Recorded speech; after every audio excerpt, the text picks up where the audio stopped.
Welcome to the Main Street Business Inside Podcast. I'm your host, Matt Wagner, Chief Program Officer at Main Street America, a nonprofit leading a collaborative movement dedicated to strengthening communities through place-based economic development and community preservation. Each week, join me as I travel the country and take a deep dive into the personal journeys of downtown and neighborhood entrepreneurs, the stories that far too often go unnoticed and unheard. Whether you're a small business owner who wants to learn from your peers or a community leader looking to better support your local business base, Main Street Business Insights is here to provide you with the tools, strategies, and personal stories to help you and all of your Main Street businesses thrive. So subscribe now and tune in every Wednesday to get inspired by the individuals driving our communities forward. Welcome to another episode of the Main Street Business Inside Podcast. I'm your host, Matt Wagner, Chief Innovation Officer at Main Street America. And this show in many ways brings back some perhaps unfortunate memories of discussions we were having in April and May of 2020. And I suspect I don't need to remind you, you may recall this was a time in which, very much like today, there are some unknowns relative to how certain macro systems in our economy and consumerism and these changes are going to impact small businesses. Now, currently, there are a number of really kind of concerning data points out there that I think are worth examining relative to what's been happening in the marketplace in general. And so the first one really is around consumer confidence. You see that the March report coming out of the Consumer Confidence Board is suggesting a future expectations from consumers that tumbled 9.6 points, 65.2. That's the lowest reading in 12 years. Now, that's a grabbing headline. And the board's monthly confidence index of current conditions slipped to 92.9, which was a 7.2 point, decline, and the fourth consecutive monthly contraction. Other troubling signs out there include retail sales. I had predicted in my 2025 prediction show that retail sales would not grow more than 3% this year. My suspicions are I was actually not aggressive enough. I think there's a lot of confusing mix on retail sales right now. It's kind of early, but February sales were up 0.2%. And yes, while they were up, that was below expectations. And overall, when you look at year over year sales, retail is down 0.9%.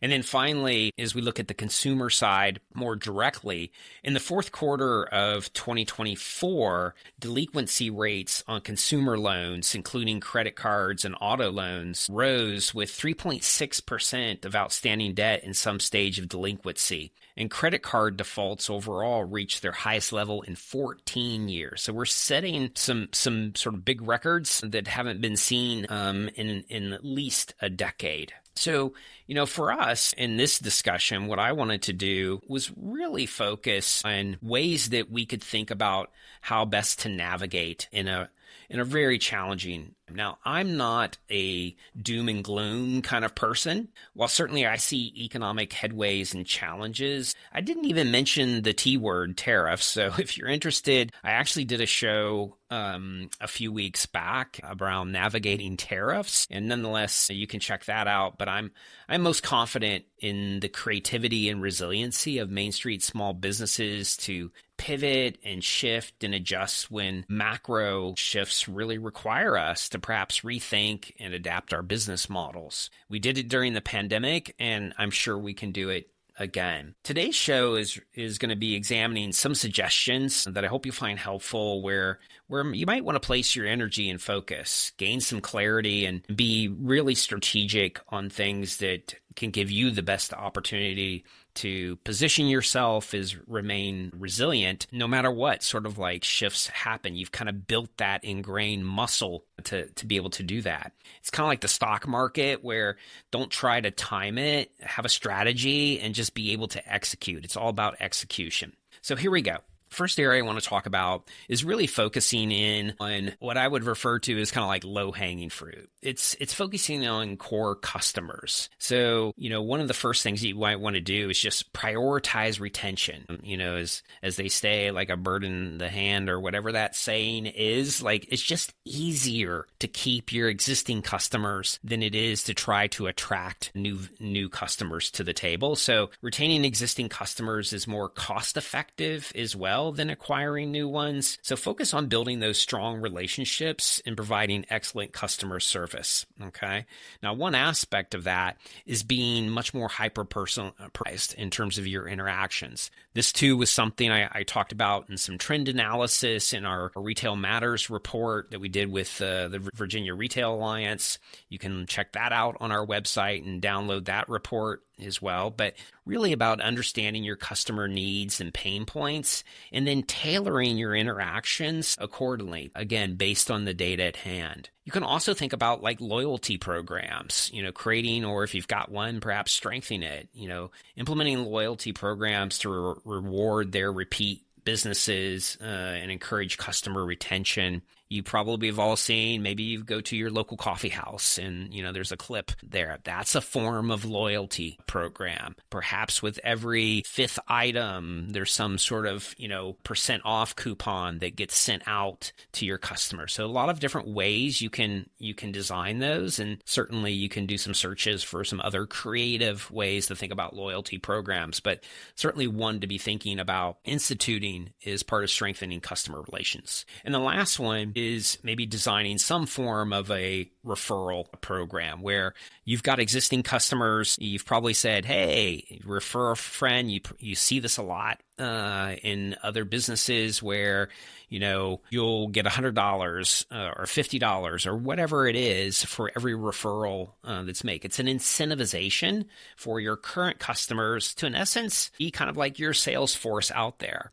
The best thing about that is there's a lot of trust built up in sort of friend referring to another friend or a family member referring to another family member or what have you. So it's a very strong and cost-effective, but also has a high return on that investment. That's a very big one. The other thing I wanted to throw out kind of just as another pivot tip here is you might want to consider subscribing to a simple CRM where that holds your customer and transaction data to examine any habits leading to more strategic engagements with your core customers. It's a way to track, who your customers are, maybe some interesting elements about them, their birthdays or what have you, a way to contact them, what their shopping habits have been. So you can think about inventory. This goes back to that kind of hyper-personalization. In order to do that, you kind of need a system in place to hold that data. Now, sometimes that can be if you have employees or even in your own mind because you just know them. And so a CRM might not be necessary, but some way of tracking that can be highly effective. All right, let's move on to the second area to consider. And that's really focusing in on what's value and how to get higher ROI for the decisions that you're making. Now, the first area to be thinking about is what is your value proposition? Okay. It's important that we clearly communicate to customers the value of what we're providing, our products or our services. So emphasizing how they address customer needs and providing a good return on that investment. Okay, so what makes you different within the marketplace? Perhaps it's your customer service. Perhaps it's the experience of the in-store design, or a particular product that you have that's exclusive to your store. But think about those points of differentiation and use those as part of your marketing tools. Upselling and cross-selling. This is really exploring opportunities to sort of move upstream, or as someone's buying something, well, have you thought about tacking this on? Occasionally you'll see this promoted where this product works best with this product. It's sort of a plus.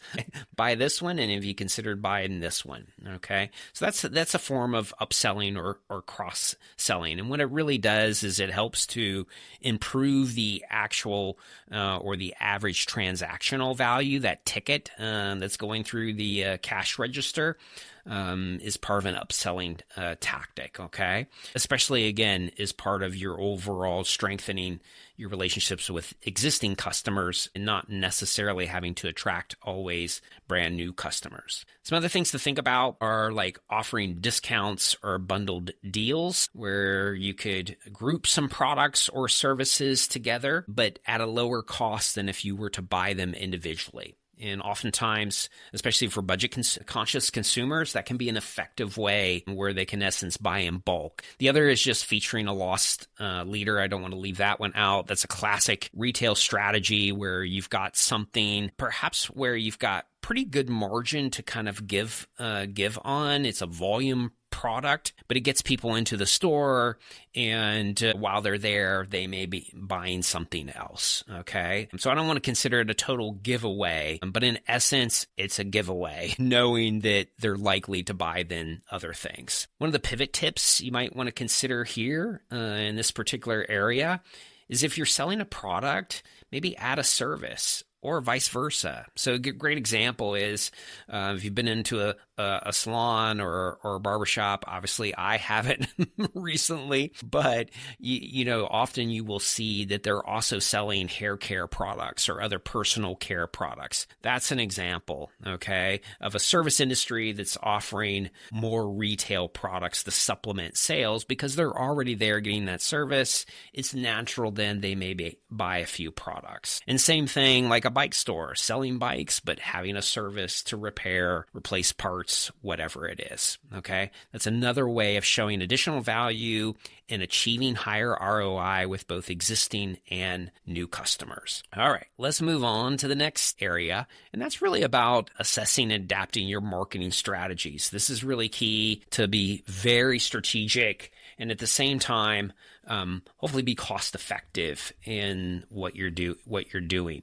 So first area, obviously, is thinking about what channels of marketing are we using? Social media, content marketing, those tend to be a little bit more cost effective. I will say, however, that what some of the latest data has shown is it's getting more expensive to reach those customers online because there's a lot of clutter there. There's just a lot more activity on the social media side. So you may want to think more about ways that you can direct, like email marketing, or, thinking about exploring different social media, maybe going video route as well, like on TikTok, for example. Some people are more comfortable than others in that, but just think about both the cost effectiveness and perhaps where you're going to get the greatest return on that investment. More target marketing, focusing on marketing efforts, the most promising customer segments. So that goes back to know your customer. That's maybe where that CRM can come into play. Where are they getting their information? What social media are they using? And just honing in on that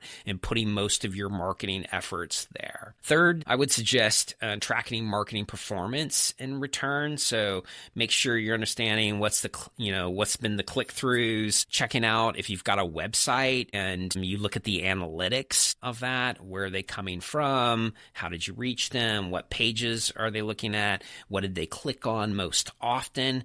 This is a way, again, to be more strategic, both in your marketing, but maybe even in your inventory mix. And then finally, don't cut marketing. I think from a business perspective, it's very easy to look back and, okay, I got to cover, my labor costs. I've got rent to pay. I've got utilities to pay. What's very, very marketing? And so it becomes very easy, a very easy target to cut. But in a downturn, this also means you could lose market share pretty darn quick, sort of out of sight, out of mind. And so while it's easy, it's probably not the first thing. Maybe there's other things. Maybe you can hold off on another expense or not add something, but I wouldn't suggest cutting marketing. It's very key, especially in the down market. And then relative to a pivot tip here, I would consider leveraging AI. We just did a survey back in October, November, the fall of 2024, asking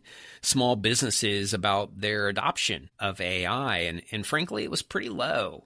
And maybe not a big surprise to folks out there. But when you think about the potential of AI to help you Perhaps design more strategic messaging. It just really saves a lot of time for putting in a few prompts into ChatGPT or Gemini or whatever, and then having it, roll out very quickly, like 10 seconds later, some marketing messages that you want to do, where you might have to spend an hour or two coming up with that. Well, that hour or two could help you to work on some other aspect of your business. So while I know AI can be a little scary, I think, based on your comfort level, I think starting out with just having it, help you with some strategic messaging for social media is a great way to get started, and with not a lot of apprehension, hopefully. So consider that moving forward. All right. The other area that we want to talk about is exploring new markets and opportunities. Yes, retention is key, and it's important to focus on what you currently have. But at the same time, and what we saw during the pandemic, shifts in consumerism, economic headwinds also have the opportunity to decrease barriers to entry or allow people to think differently about their shopping habits or whatever that could open up new markets or opportunities. And so being nimble, being agile is a great trait of a small business, to be able to spot those opportunities and be in a position to execute. And so a few areas that you might want to consider as we're thinking about exploring new markets is, how do we identify those? Doing some research, identifying potential new markets or customer segment. Maybe you're recognizing some new trends that are occurring within the store. Maybe some new folks coming in, or from a different geography. Or maybe you've had this idea and now's an opportunity to pursue it when you've got some more time. Perhaps there are many low-cost ways, we'll get into that in just a second, that you can explore new market opportunities. Okay. Also be able to understand and adapt to changing needs and trends. So not only you focus in on what's happening in the store itself, but what's happening around you. Is there new developments occurring? Are there new trend lines in the more sort of macro economy about how people are shopping or where interest lies? Again, if you go back to my predictions 2025, for instance, I talked about the big Ozempic, the weight loss drugs, and the impact on consumer trends and perhaps new business opportunities or new market opportunities is a result of that. That's just one of many things that develop on a more macro level that perhaps your business is well positioned to adapt to a new product or a new service as a result. So both in-store, but also sort of the more macro, be aware of what's happening out there. And then finally, you might want to think about partnering with other businesses. Explore potential partnerships that are either physical in nature or just supporting one another. And what I mean by the sort of the physical in nature, you've seen things like where coffee shop, bike store comes together. And while they're two distinct businesses, they're partnering and even sharing space together. And so there are various ways that you can link up and sort of bring the best of both worlds of each other's business together to be able to offer a new service or a new product or what have you. Pivot tip here you might want to think about is, could you use this time to try a mobile service or a pop-up to explore new geographies, or even a new menu item as a low-cost test, or put something out at your farmer's market, as many of them will be opening, I should say. Some maybe have started in some warmer climates, but a way to test things out at a very low cost level. And I always think about like getting outside the store, because I think you have the opportunity to reach new customers as well. So whether it's an event where you can be at, or a farmer's market, or hey, partner with a business in another community to explore that geography and sort of create an internal pop-up. I think there's just a lot of ways to kind of think through low-cost methods for exploring new markets or new opportunities for products or services as you think about expansion going through this. All right. Okay. focusing in on efficiency and cost controls. All right. So we've talked a little bit about growing, expansion, trying new markets and opportunities even during a downtime, but in a cost-effective way. But it's also a chance to be way more efficient so you can free up some dollars perhaps to be able to do that. So the first thing that you might want to consider is just auditing your pricing structures. Obviously, there's been inflationary pressures, tariffs that some businesses may be feeling the pinch, so to speak. And so auditing your pricing structures on a regular basis, just to understand that, hey, am I holding margins? Am I being competitive? Do I still, obviously, with margins, have profitability there? In an ever-changing environment, especially one that's pretty quick, if you're going a month or two and not looking at your pricing, you could be, underwater relative to margins, or frankly, pricing yourself out of the market. So stay on top of that and, consider regular audits and reviews of kind of how your pricing is matching up to the competition, but also how is it delivering the bottom line. Secondly, consider negotiating with suppliers. Explore opportunities to get better pricing terms, better payment terms, perhaps. And much like they say in the insurance business, consider shopping around. Just because you've been with someone for a long time, maybe there's some new players in the market, and maybe they provide better service or pricing. Yes, negotiating with your existing suppliers, but don't be afraid to kind of check out others as a backup even. Cutting unnecessary expenses, identify and eliminate any unnecessary expenses to protect your cash flow. It's sort of like they say in the house, the first thing to start with is do I have a bunch of subscriptions out there perhaps in my streaming services that I'm not even watching that are just reoccurring? That's kind of like low-hanging fruit to look at any of those that you have out there. But consider just going through the expense lines and what might be able to be cut or where savings might be able to take place. And then finally, focusing in on core competencies. Recognize and concentrate on things that you do really well, okay, that are strengths for you, that provide the most value for your customers, and that's where you put your time and your energy. Don't try to be something that you're not, okay? It's okay if your competition is doing something else, that's their value prop. Focus back on yours, what you do well, and keep moving in that direction. And then finally, sort of a pivot tip here that you might want to consider is investing in technologies to support this system. I talked about a CRM system or something in email marketing, accounting software, or cloud-based e-commerce platforms if you're not on the web, or a POS system software. The other great thing, frankly, is there's just a lot of other free emerging softwares out there that can help bring efficiency and cost controls that you might be able to leverage as well. So I'm not suggesting going out and spending a ton here. Keep them, explore where opportunities might exist for free or low cost software that you can bring in, helpful to your business. Everyone's a little bit different. So, it's for you to pursue and look and see and explore what's going to be best for you. All right. So I wrap up here. Some bonus pivot tips you might want to consider as part of your business journey here in navigating economic headwinds. First one is maybe transitioning a core skill or expertise to something that could be small scale production. There are a lot of restaurants out there that have a sauce that everyone raves about. Could you bottle it? Maybe you're a coffee, you make coffee, you do some roasting for yourself, but could you roast it for others? Is that a pivot or shift that you could make that would put you in a more to B2B versus a B2C? And so you can think about those elements. Maybe you could launch your own subscription service. A quick example, some of you may recall when Panera Bread came out with its, I think, $8.99 monthly coffee. You could have your subscription, come in and fill up with coffee anytime you want it. The brilliance in a sort of subscription service is kind of twofold. One, it's reoccurring revenue. Okay?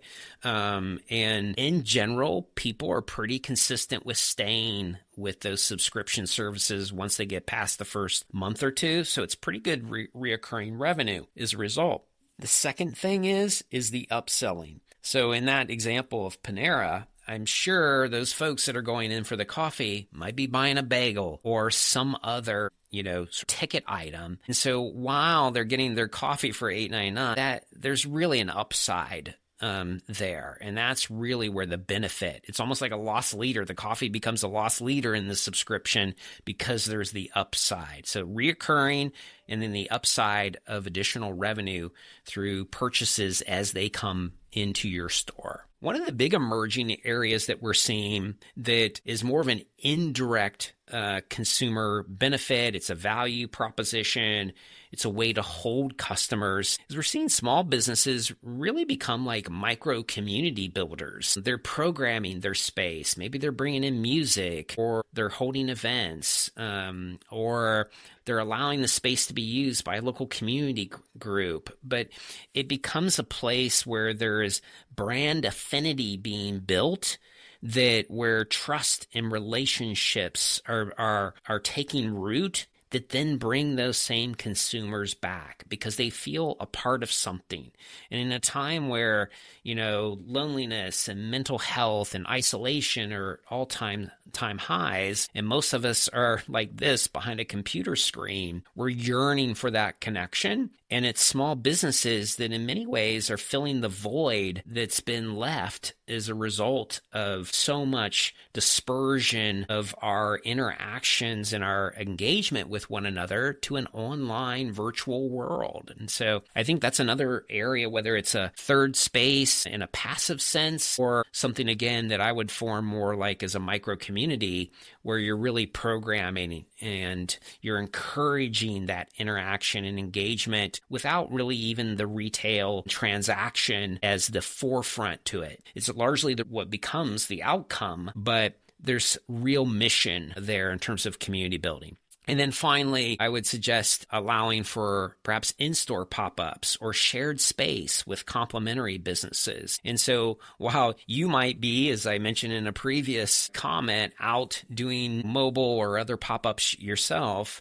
you can also think about your space and how you can build greater density of activity that might create win-win scenarios for other smaller, more micro enterprises. They use your own store, or you sublet a portion, which might bring in more rental income. But a pop-up or a shared space is also attracting other customers that perhaps on your own, because of inventory selection or whatever, they wouldn't have come in. But since they came into this other store that's in your store, they're now browsing around your inventory as well. So it can be very much a win-win situation as well as a revenue opportunity there. So these are just a few other shifts and pivots. If you go back to mainstreet.org and you look in our various blog sections, you'll see other articles we've written in the past around sort of pivots and shifts. And these are sort of a few that we can bring back kind of from the pandemic times as we think ahead about new revenue streams or ways to kind of shift and make sure we've got that muscle in play. All right. So that's going to wrap things up. But before I leave, I hope we can, that you're open to connecting, reaching out, send me a question or a suggestion at any point. My email is here at mwagner@mainstreet.org. We love to hear from you, and it's really important. That interaction gives us new ideas for future shows or questions to address on a future show. As always, if you're a business owner, and likewise to my place professional colleagues out there, I hope this episode has provided plenty of new insights, solutions, and inspiration. And as consumers, please continue to support your local small businesses and, of course, tell their stories. They're so important to our local and national economies, and most importantly, they promote and provide quality of living to the places we all call home. And don't forget to show your Main Street pride by checking out our Main Street swag at shopmainstreet.org. Now, secret, we're going to be launching, not a secret anymore, a new feature within the show beginning in April, highlighting a segment of small businesses we call Made on Main. The makers, producers, and brand creators scaling along our Main Street. So be sure to check that out. Probably as this show comes out, you'll be able to see it. And before we depart, just a few other things here. If you're new or want a refresher, check out our past podcast recordings, whether on Spotify or iTunes, or of course on our Main Street America YouTube channel, where you can also check out really a growing library of education and training content from our small biz digital trainers as well. So until next time, thanks for all the support.